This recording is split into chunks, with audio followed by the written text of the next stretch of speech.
Right. In 2014, George Osborne stood up and turned your pension into the best inheritance vehicle in Britain. From April 2015, the old 55% death charge was gone, and a pension could pass down the family, often completely tax-free. For 10 years, every decent advisor in the country gave the same advice. Spend everything else first, die with the pension. From the 6th of April 2027, that advice is dead. Rachel Reeves has pulled your pension inside inheritance tax. This isn't a rumour, and it isn't a consultation. It received royal assent in March 2026. It's law. And for a higher rate child inheriting, the combined take on what's left in your pot runs to 64 pence in the pound. It can go higher. Now, you're probably not a former chancellor. You're a UK company director or business owner with a pension you built out of your own profits. So here's why this matters to you specifically. If you have a pot and anything like a house on top of it, this change reaches you. And the biggest lever you can pull isn't a scheme and it isn't a loophole, it's order. The order you spend, the order you gift, and what you write down while you do it. That's this video. Subscribe if you want what the wealthy actually do, legally, explained properly every week. And the like genuinely helps this reach the people who still think their pension is safe. Here's the history in one line, because the reversal is the story. Then the rules said your pension was the last thing the taxman could touch. Now the same pot is first in the queue. Same money, same family, opposite outcome, purely because the rules move. And before anyone in the comments says it only hits private pensions, no, let me kill that one now. The scope is by registered scheme, not by who set it up. Your nest pot from an old job is in the net just like a SIPP. What stays out is death in service, and anything you leave to a spouse, a civil partner or charity, hold on to that spouse point. It's one of the levers later. So what does it actually cost? Let me show you the worked example, and I'll give you the assumptions as we go, because this number only tells the truth with its conditions attached. Say you die at 75 or older with £100,000 of unused pension. Your estate is already over the inheritance tax allowances,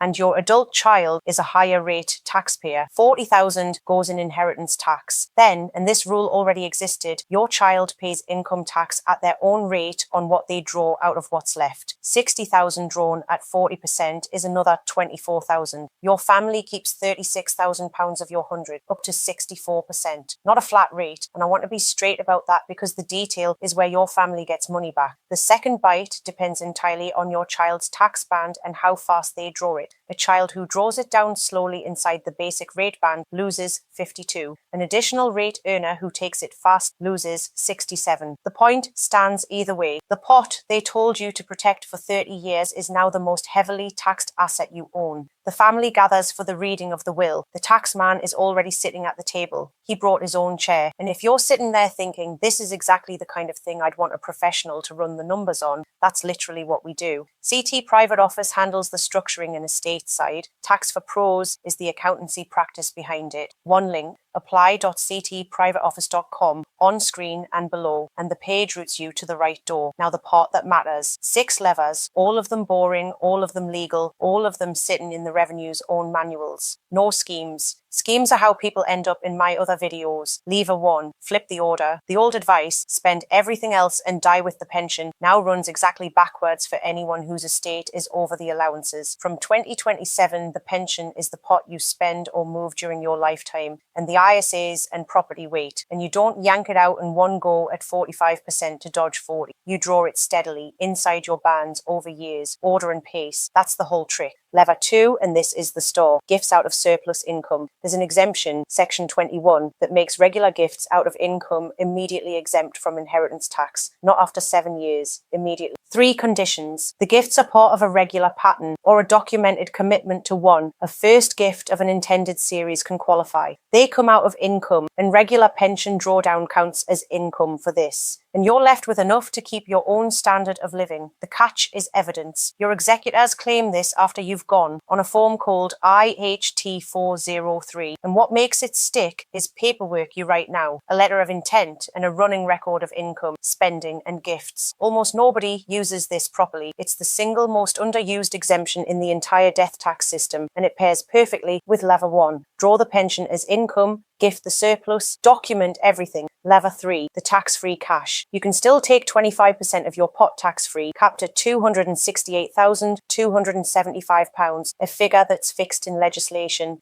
take it, gift it to the kids, and it's a plain 7-year clock gift. Survives 7 years and it never sees inheritance tax, and there was no income tax on the way out either. It does leave the pension wrapper, so the growth from that point is taxed like any other money. 2 warnings. Dying inside the 7 years puts it back in the estate. So this is a lever you pull early, not from a hospital bed, and never, ever recycle it back into a pension. Lever 4. The spouse pass. Everything to a spouse or civil partner stays exempt, which defers the whole problem to the second death. It buys years of planning room for levers 1. It solves nothing on its own, but the time it buys is real. Lever 5. The annuity, half true. You'll hear that annuities escape all this. Half true. So here's the honest split. A joint life annuity bought together with your own converts the pot into income that dies with the two of you, and the survivor's income sits outside the net, but the bolted-on extras, guarantee periods and value protection are inside. Anyone who tells you annuities are simply exempt hasn't read the technical note. Lever 6. Life cover written in trust. It doesn't cut the tax, it pays the bill so the family doesn't sell assets to fund it, and the premiums can themselves qualify as gifts out of income under Lever 2. That one is a conversation with a protection advisor, not with me. Quick one while we're here, and I do read every reply. Spend or keep. Would you rather spend your pension living or keep it in the pot, knowing where it now goes? One word, spend or keep. 3 catches, because every real strategy has them, and the people who skip this part are the ones who get hurt. First, don't stop paying in. Nothing here makes pensions bad while you're building. For a company director, employer contributions are still corporation tax deductible, still free of national insurance, still the best accumulation wrapper going. What died is the pension as an inheritance vehicle. This is a dying problem, not a saving problem. Second, 7 years means 7 years. The gift levers reward the people who start in their 50s and 60s, not the ones who start after the diagnosis. Deathbed versions of all of this fail, and fail expensively. Third, this is current law, not a guarantee. They considered capping the tax-free lump sum at 100,000